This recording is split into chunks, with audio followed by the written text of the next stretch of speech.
Pintu teater 2 telah dibuka. Para penonton yang telah memiliki karcis dipersilakan memasuki ruangan teater.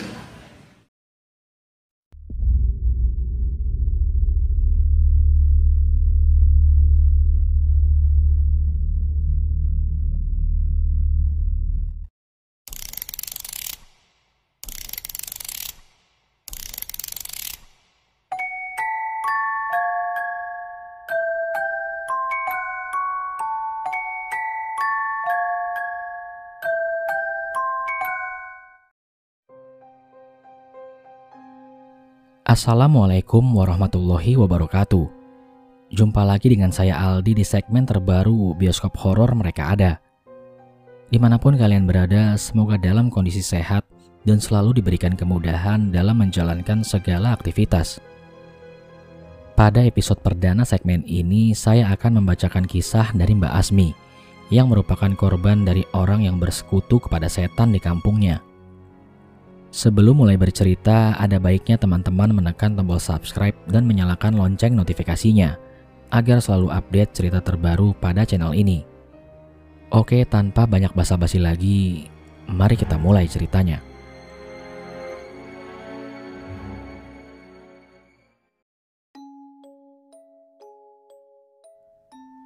Namaku Asmi, anak gadis satu-satunya yang dimanja oleh kedua orang tua dan kakakku. Kisah ini menceritakan tentang pengalaman yang aku alami 4 tahun lalu. Bekasi. Di kota itulah aku menjalani skenario yang disusun rapi oleh Tuhan bersama keluargaku. Aku memiliki mama yang sangat luar biasa, mencurahkan kasih sayangnya dengan penuh kelembutan, yang selalu memandangku dengan mata teduhnya kala aku menceritakan kisah perjalanan di masa remajaku kala itu. Papaku juga lelaki yang hebat, mengajarkan dan mengingatkanku betapa pentingnya nilai-nilai tanggung jawab dan kedisiplinan. Beliau adalah panutanku, tulang punggung keluarga, juga seorang pekerja keras. Papa bekerja sebagai kontraktor sipil. Abang, superhero andalan yang selalu ada ketika aku butuhkan. Baru saja lulus dari sekolah pelayaran. Kini dia sedang menjalani tes untuk pelayaran perdananya. Dan aku mempunyai seorang adik laki-laki yang sangat aku sayangi. Kala itu aku sedang melaksanakan kegiatan mengaji sore yang selalu aku lakukan bersama teman-teman, bertempat di masjid dekat rumahku. Kami diajarkan ilmu agama oleh seorang ustadz yang sangat penyabar dalam menghadapi murid-muridnya yang seringkali membuat onar dan memancing emosinya. Sore itu aku harus menyetorkan hasil hafalanku. Kubuka kitabku untuk meyakinkan hafalan surat yang harus aku lafalkan sudah benar atau belum.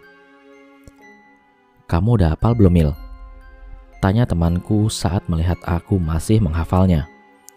"Shh, jangan berisik," jawabku sambil menutup kitab dan mulai menghafalnya lagi.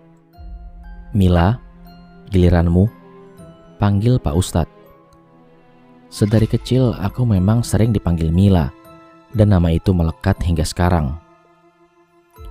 Usai mengaji sore itu, aku dan teman-temanku tidak langsung pulang ke rumah. Kami malah duduk di serambi madrasah dan asik membahas pelajaran di sekolah. Tiba-tiba aku melihat mama berlari ke arahku memanggil-manggil namaku. "Mil, Mila, cepat pulang!" teriak mamaku sambil berlari dan terlihat air matanya membasahi pipinya. "Mah, kenapa? Ada apa?" jawabku yang kebingungan dengan sikap mama. Saat itu juga tanganku ditariknya. Dengan sedikit berlari, mama memegang tanganku menuju rumah dengan sangat tergesa-gesa. Dan aku hanya bisa mengikutinya dari belakang. Entah apa yang terjadi, melihat matanya yang sembab membuat hati ini tak karuan. Seakan aku ikut merasakan kesedihan yang mama rasakan. Sesampainya di rumah, aku menyaksikan kejadian yang mengejutkan. Bak disambar petir di siang bolong. Kulihat adikku terkapar di tengah rumah dengan mulut menganga dan mengeluarkan darah segar yang terus mengalir. Astagfirullahalazim, ya Allah, adek, teriakku saat itu. Air mata mengalir dengan derasnya ketika menyaksikan adikku yang terkulai lemas. Ku dekap tubuhnya yang tak lagi memiliki tenaga. "Mah, adik kenapa?" tanyaku pada mama yang sedang menangis terisak, tenggelam dalam kesedihannya. Tak tahan lagi rasa ini, melihatnya tak bergerak sama sekali, hingga akhirnya aku jatuh pingsan saat tahu adikku sudah tak bernyawa lagi. Sungguh sangat menyakitkan bagai ditikam pisau, tepat mengenai jantungku. Duka yang sangat perih mendera dalam jiwaku, menyaksikan kepergian adikku yang masih kecil sudah meninggal. Siang tadi masih kulihat senyum lebar dan canda tawanya, juga keusilannya, membuatku sangat gemas ingin mencubit pipinya yang mengembang. Ya Tuhan, kenapa harus adikku? Lirihku saat itu. Hingga akhirnya aku tersadar di pertengahan malam. Tak terasa air mataku kembali mengalir deras ketika kulihat adikku selesai dikafankan dan siap untuk disolatkan. Tak terima rasanya hati ini melihat kepergiannya. Harapanku dia bisa kembali bangun dan berlari memelukku. Namun apa mau dikata, semuanya sudah menjadi kehendaknya, dan aku hanya bisa menerima semua takdir itu. "Mah, kenapa adik bisa kayak gini?" tanyaku pada mama yang tengah menatapi anak bungsunya terbaring dan terbalut kain putih. Dengan dibarengi isak tangis, mama menjawab, "Tadi siang adik kamu nemuin uang selembar 100.000 waktu main. Terus dia jajanin uangnya. Setelah makanannya habis, adik kamu batuk-batuk."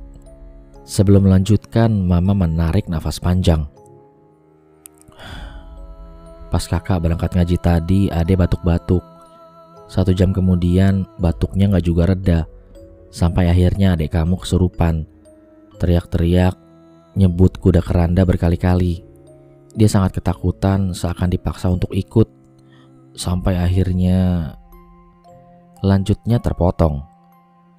Mama tak sanggup lagi untuk melanjutkan ceritanya. Ia tenggelam dalam kesedihan merasakan kepiluan yang teramat sangat menyakitkan. Sangat berat untuk kami kehilangan seorang yang kami cintai, tanpa ada isyarat dan pertanda apapun sebelum meninggalkan kami. Tamparan kehidupan yang masih belum bisa aku terima saat itu, membuatku sangat syok. Pada waktu kejadian terjadi, papa berada di luar kota untuk pengawasan sebuah proyek. Dan abangku yang ketika kuhubungi ternyata sudah memulai pekerjaannya pergi berlayar sedari pagi. Ya Allah, gimana ini? Ucapku terduduk lesu. Kala itu, mama tengah memanjatkan doa untuk mengantarkan adikku menuju peristirahatannya. "Istirahat ya dek, kakak akan selalu ada untuk mengingatmu, memelukmu dalam doa dan mencintaimu sampai kapanpun. Adek bobo yang nyenyak ya, kakak sayang banget sama adek." Ucapku sembari menahan tangis yang sudah tak terbendung lagi. Yang bisa aku lakukan kini hanyalah mengikhlaskan dan mengantarkan kepulangannya menuju tempat peristirahatan terakhir. Doa arwah masih terlantun dengan 1000 munajat kehadiran ilahi untuk menyemayamkan adikku tercinta pagi ini. Kembali kutuai duka yang sangat dalam, menyaksikan tubuh kecil itu dibaringkan. Waktu itu papa yang mengazanimu saat menyambut kehadiranmu dengan kegembiraan. Kini azan itu terlantur menghantarkan duka. Semakin tersayat pedih ketika liang lahat pelan tertimbun tanah. Hanya doa dan tebaran bunga menjadi penghias makammu itu. Mama dan aku yang masih menungguimu tidak terhenti mengusap derai air mata. "Mbak, sudah ikhlaskan. Ayo kita pulang." Terdengar suara pamanku memanggil mama untuk mengajak pulang ke rumah. "Iya dek, insya Allah ikhlas. Istirahat sayang, kakak akan selalu ada dengan doa-doa kakak." Kami pun pulang meninggalkan dia dengan kesendirian. Sangat sepi pasti, sangat gelap. tanpa siapapun menemaninya dalam sunyi. 2 hari berlalu semenjak kepergian adikku. Aku hanya di kamarnya memandangi satu persatu mainannya yang masih berserakan di lantai. Ku buka album foto untuk memandangnya, menghapus rindu dengan air mata. Aku berbaring di kasur lembutnya, sementara adikku terbaring dalam kubur yang dingin. Ku peluk guling yang selalu ia peluk kala tidur. Kini ia hanya memeluk kesunyian. Sampai terdengar suara ribut dari luar rumah. Tetanggaku berteriak histeris, persis seperti teriakan mama waktu itu. Aku berlari keluar rumah untuk memastikan apa yang sedang terjadi. Bagai terlihat kejadian 2 hari yang lalu ketika menyaksikan adikku jatuh terkulai lemas, mengeluarkan darah segar dari mulutnya. Hal yang sama kini dialami anak tetanggaku. Innalillahi wa inna ilaihi roji'un. Ucapan terdengar dari semua yang menyaksikan kejadian itu. Aku yang langsung duduk lemas tak sanggup lagi berdiri menyaksikan kejadiannya. Kemudian aku dituntun pulang ke rumah dengan mama dan bibiku. Malam ini tahlilan diadakan di 2 tempat, di rumahku juga di rumah tetanggaku. Kemelut ini akhirnya dibahas oleh perangkat desa dan seluruh kepala keluarga, kecuali papaku yang belum tiba di rumah hari ini, dengan himbauan buat orang tua untuk menjaga anak-anaknya jangan mengambil uang jika menemukan lembaran uang di jalan, langsung dibakar untuk tujuan pemusnahan. Malam ini mama menghampiriku di dalam kamar, sambil membawakan teh panas. "Kak, kamu tidur cepat ya," suruh mama padaku. "Iya mah, emangnya kenapa?" tanyaku yang merasa tumben mama menyuruhku tidur cepat. "Gak apa-apa kak, hari ini ketepatan saja malam Jumat Kliwon. Dengan kejadian seperti ini, mama khawatir kakak takut aja." "Oh iya mah, papa kok belum sampai rumah ya mah?" "Doakan aja, mungkin besok pagi tiba kak." "Ya udah, kakak minum tehnya terus tidur." Mah, siapa ya yang kira-kira berbuat semua ini?"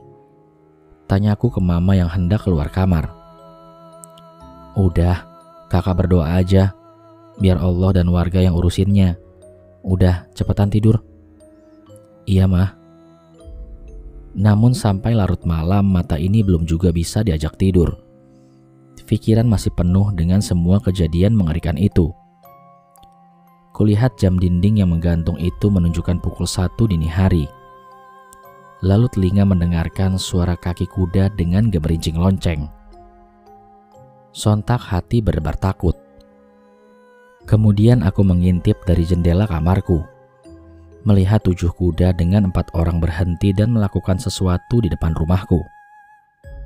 Aku kemudian menuju ruang tamu mengintip dari balik tirai jendela depan, memastikan apa yang orang itu lakukan. Entah apa yang mereka taburkan di pekarangan rumahku. Namun tiba-tiba aku terkejut ketika mamah menyentuh bahuku. "Kak, ada apa?" Seketika ku tutup mulut mamaku karena takut ketahuan oleh orang di luar sana. Dan saat kami berdua kembali untuk mengintip, 4 orang itu sudah menatap ke arah kami. Dan tiba-tiba aku seperti orang kesirep. Tak lama aku terbangun di dapur tepat di depan kulkas. Aku menemukan mama yang tertidur di depan halaman rumah. Kemudian aku bangunkan mama dan kami berdua berlari masuk ke dalam rumah. Keadaan masih sangat sepi karena belum memasuki waktu subuh.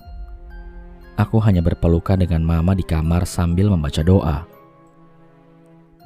Pagi kini meski terlihat cerah, namun jauh sangat berbeda dengan pagiku yang masih merasakan kelukaan, ketakutan, dan kengerian yang belum memiliki ujung. Pagi yang jauh berbeda dengan hari lalu. Sepi tanpa terlihat aktivitas. Semua berdiam diri menghindari maut. Berdiam diri di dalam rumah dengan doa menjadi pilihan semua warga. Ku buka pintu lalu keluar ingin mencari tahu apa yang ditebarkan orang semalam di halaman rumah. Lembaran uang 100.000 aku temukan berceceran di area itu. Aku teringat pesan perangkat desa yang jika menemukan uang harus segera dibakar untuk menghindari jatuhnya korban berikutnya. Kemudian aku ambil uang itu lalu memasukkan ke dalam tas. "Mah, Mila keluar sebentar, ada perlu." Aku berpamitan kepada Mama. "Kakak mau kemana, Nak? Di luar sedang tidak aman." Mama masih merasa cemas akan semua kejadian ini. "Sebentar aja, Mah, cuman jalan ke depan." "Ya udah, jangan lama-lama ya, Kak."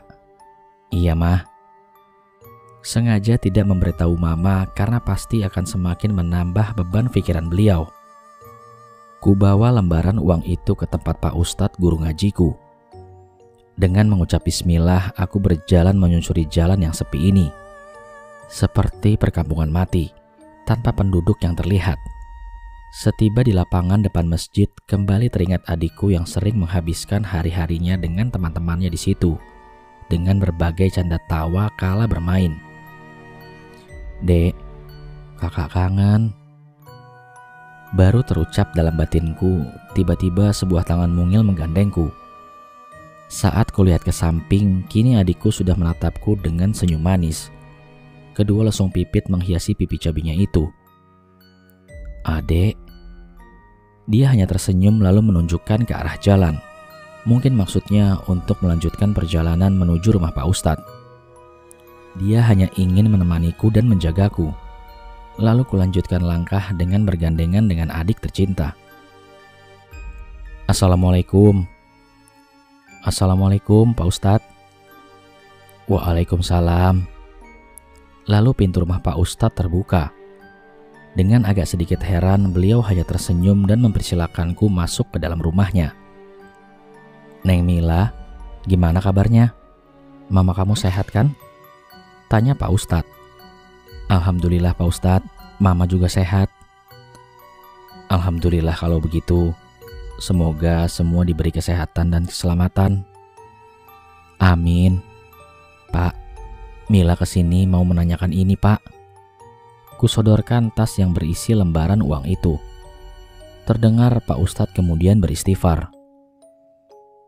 "Coba Neng tutup mata, lalu baca ayat kursi, Al-Falaq sama Kulhu." Aku melakukan apa yang diperintahkan oleh beliau, dan setelah membuka mataku, lembaran uang itu berubah menjadi sampah, bangkai tikus, paku, silet, jeroan ayam yang membusuk.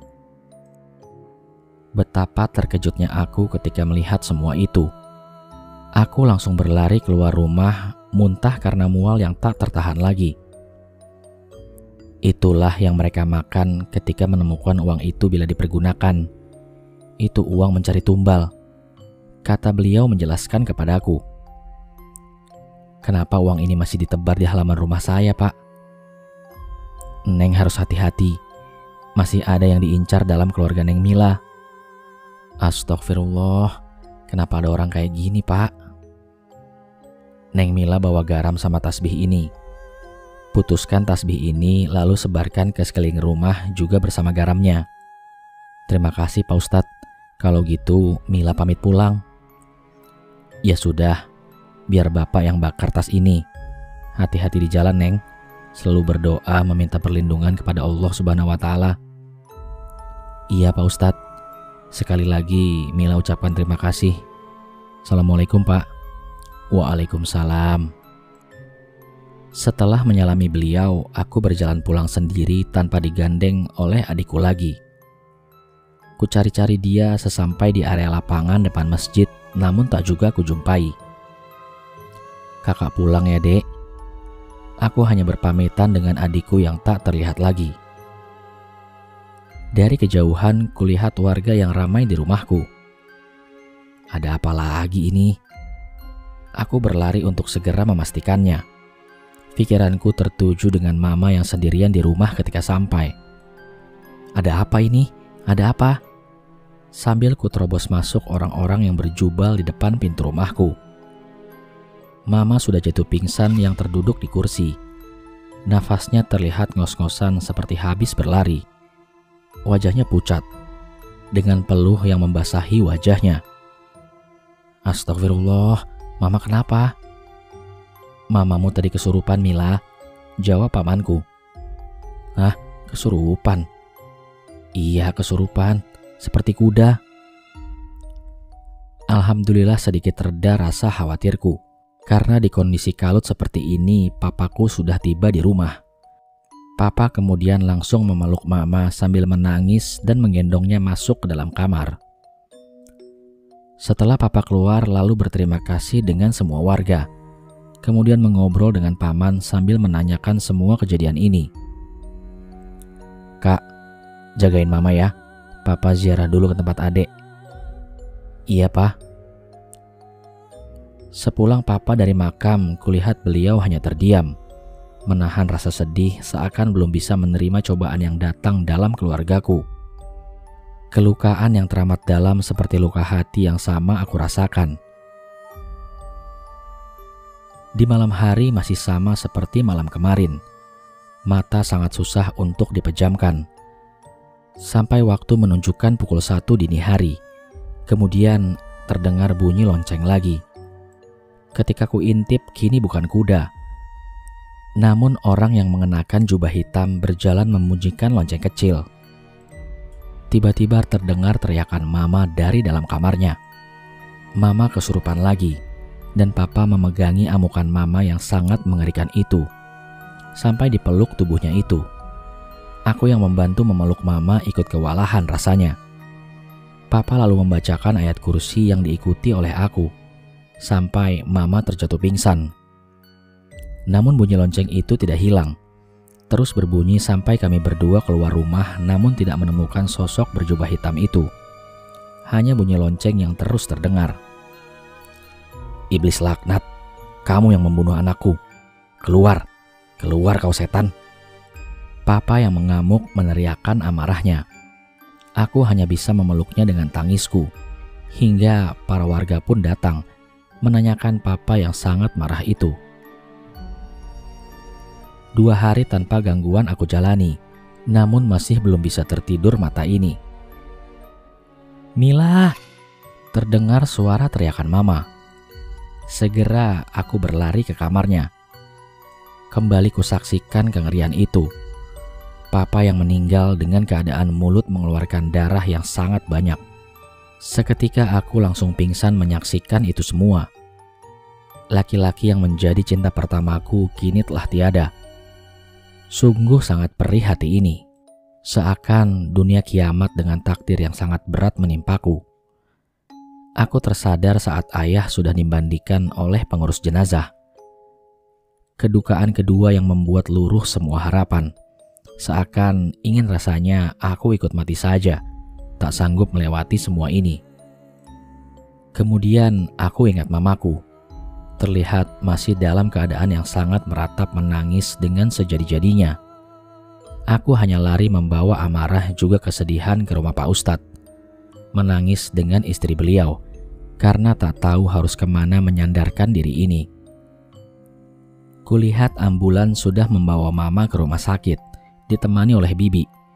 Mama tidak sanggup melihat kenyataan ini hingga berulang kali jatuh pingsan. Setelah aku mengurus pemakaman papa, setibanya aku di rumah, aku hanya mengurung diri di dalam kamar. Dengan segala ratap, aku menangisi kepergian papa. Kenangan demi kenangan bersama papa berseliweran di kepalaku, menimbulkan amarah yang bercampur dengan kesedihan. Tahlilan sudah selesai. Tidak ada satu orang pun kini di rumah. Kemudian aku dengar ringkikan kuda. Telapak kaki kuda dari kejauhan terdengar akan melintas. Kembali aku mengintip, menunggu kuda itu lewat. Dan benar, kuda itu lewat dengan ditunggangi oleh sesosok kuntilanak. Tak berapa lama terdengar suara kentongan. Kami semua warga berhamburan keluar menuju suara itu. Terlihat Pak RT yang ketakutan sampai mengompol di celana, kemudian membunyikan kentongan untuk memanggil warga. Setelah ditanya, ternyata beliau melihat kuda yang menyeret keranda yang di dalamnya ada orang. Dihimbau semua warga untuk gak tidur. Kita cari dan tangkap pemuja setan itu. Terdengar suara itu dengan gemetaran. Dengan ronda malam itu, para laki-laki berjaga sambil keliling desa. Hampir dini hari, sekitaran mau masuk waktu subuh, terdengar gerombolan warga yang berlari mengejar sesuatu. Aku yang ikut keluar rumah bertanya pada salah satu warga, Pak, ada apa lagi?" "Ada kereta bawa keranda ke arah sana," jawab bapak itu yang melanjutkan larinya. Ku ikuti warga yang lari mengejar kereta yang mengangkut keranda itu, sampai warga melihat kereta itu masuk ke dalam sebuah rumah yang ada di ujung desa. Rumah orang yang memang selalu terlihat pendiam dan jarang keluar rumah. Warga yang penuh amarah mengepung rumah itu, menyuruh si pemilik rumah untuk keluar. Lama tanpa ada jawaban dari dalam rumah itu. Beberapa orang sudah mulai melemparkan batu ke jendela, pintu juga genteng rumahnya, mengancam akan membakar jika tidak keluar. Entah siapa yang memulai. Akhirnya rumah itu dibakar oleh warga dengan pemilik yang masih berada di dalam. Semenjak peristiwa pembakaran itu, kampung terlihat sangat sepi. Lebih sepi dari hari-hari sebelumnya. Bahkan ada beberapa warga yang memilih untuk pindah karena membekas segala kengerian ini. Beberapa waktu berlalu tanpa ada gangguan apapun lagi. Warga kampung pun perlahan merasa lega dan mencoba melupakan kejadian mengerikan itu. Namun sayangnya di malam ke-40 setelah peristiwa itu, kembali warga digegerkan dengan penampakan pocong dan kuntilanak di atas genting rumah milik si anak kandung yang orang tuanya mati dibakar. Itu wujud mereka yang memuja setan, rela menumbalkan orang lain. Kini tidak bisa sampai ke peristirahatannya. Langit juga bumi menolak jasadnya. Ucap Pak Ustadz menjelaskan kepada warga yang menyaksikan hal itu. "Manusia iblis," umpat warga. Para warga pun meluapkan amarahnya kembali, melemparkan apa saja yang ada di dekat mereka. Sebagian peristiwa anarkis itu terulang kembali di rumah Salsa, nama anak itu. Namun untungnya pembakaran rumah dapat dicegah oleh perangkat desa dan juga Pak Ustadz. Untuk bapak-bapak juga ibu-ibu dimohon bersabar, jangan terbawa emosi. Saksikan saja pocong juga kuntilanak itu di atas. Apa yang akan terjadi, warga sekalian akan melihatnya. Ucap Pak Ustadz memberi himbauan untuk seluruh warga. Tak beberapa lama melintas bayangan yang sangat besar. Pocong dan kuntilanak itu seperti terjerat sesuatu. Bayangan besar itu menyeret kedua sosok itu. Seketika terdengar jeritan wanita yang sangat menyeramkan. Lalu mereka pun menghilang. Warga pun langsung berhamburan. Semua lari ke rumah masing-masing dengan rasa takut. Beberapa bulan sejak kematian papa, mama hanya diam tanpa melakukan apapun. Hanya menangis mengurung diri di dalam kamar. Aku yang melihatnya hanya bisa terenyuh. Tak tega menyaksikan semua itu. Mama gak bisa seperti ini terus. Mama belum ikhlas, nak. Tapi mama kalau kayak gini kakak ikut sedih. Abang yang belum tahu semua kejadian ini suatu saat akan pulang dan menanyakan ini semua, mah. Iya, kak. Mama belum bisa melalui semua ini. Hanya kakak sama abang milik mama sekarang. Aku mencoba menyembunyikan kesedihanku. Berusaha menguatkan mama yang terus saja menangis tanpa semangat hidup. Ma, kalau mama menyerah sekarang, bagaimana dengan kakak? Aku genggam tangan mama. Mama gak kasihan lihat kakak sekarang. Sekarang kakak bukan cuma ngerasa kehilangan papa dan adik, ma. Tak dapat kutahan lagi tangisku. Pecah sudah bendungan air mataku. Maafin mama, kak. Mama... Kata-kata mama terhenti dan memelukku erat. Air mata itu telah mengatakan semua yang tak mampu diucapkan mama. Ketenangan itu tak berlangsung lama. Tepat di malam ini, Salsa si anak penumbal bertamu ke rumahku. Assalamualaikum. Waalaikumsalam. Ada apa ya kesini?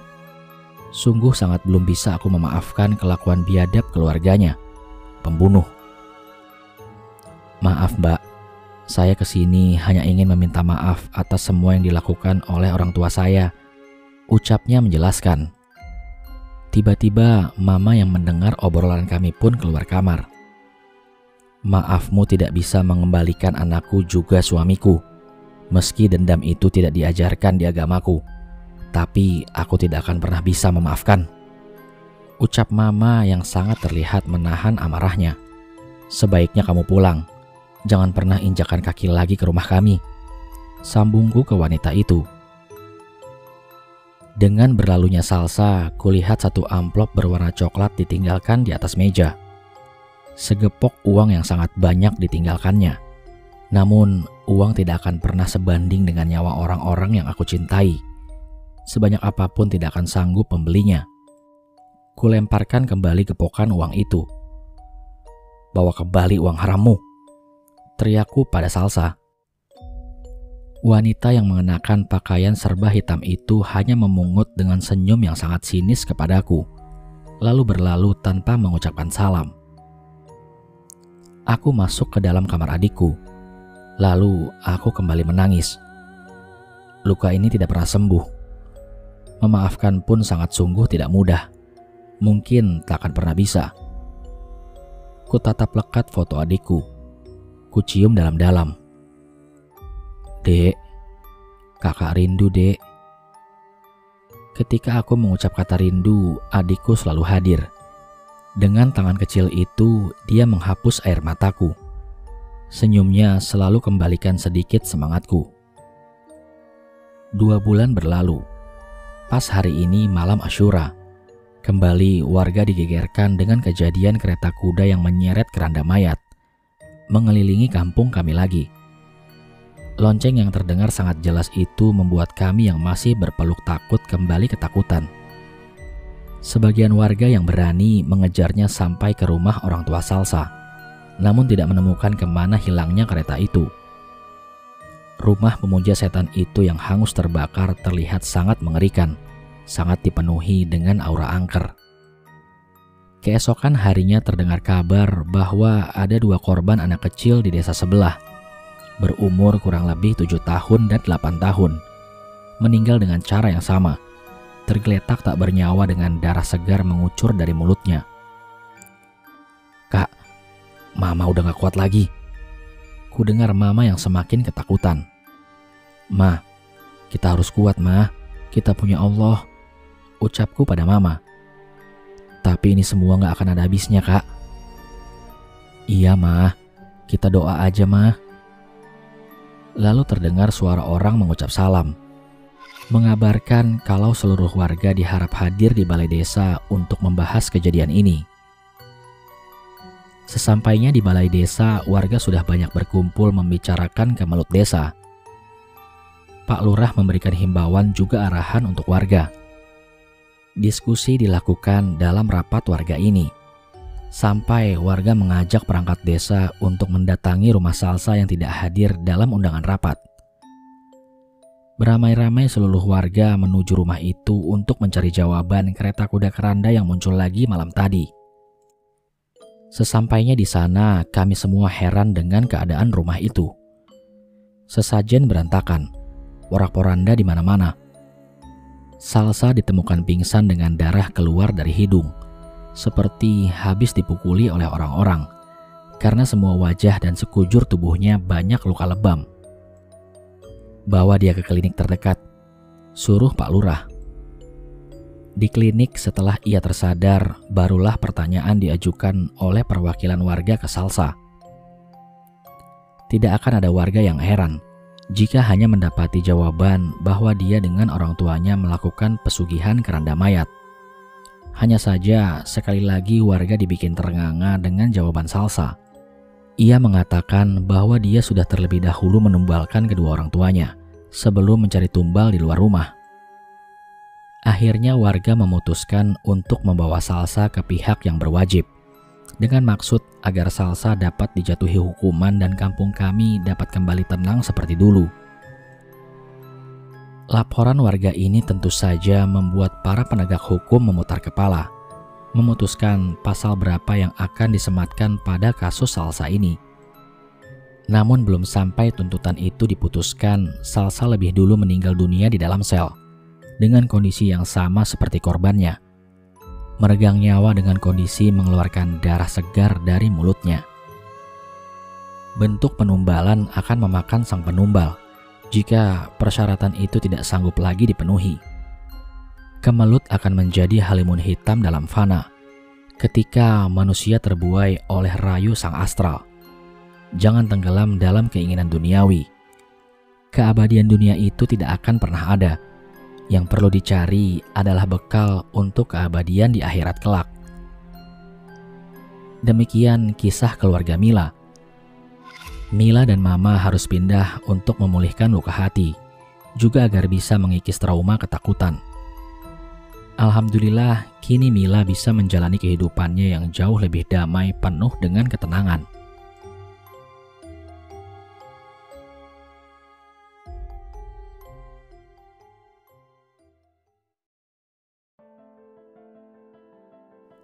Sekian dulu cerita pada kesempatan kali ini. Bentuk pemujaan dan penumbalan akan membawa petaka bagi diri kita sendiri, dan tentunya sangat bertentangan dengan agama manapun.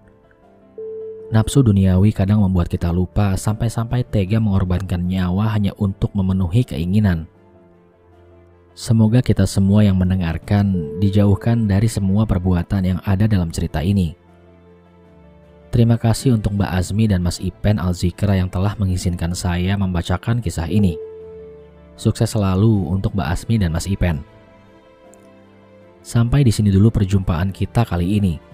Sampai bertemu pada episode bioskop horor mereka ada selanjutnya. Saya Aldi, pamit undur diri dari hadapan kalian. Wassalamualaikum warahmatullahi wabarakatuh.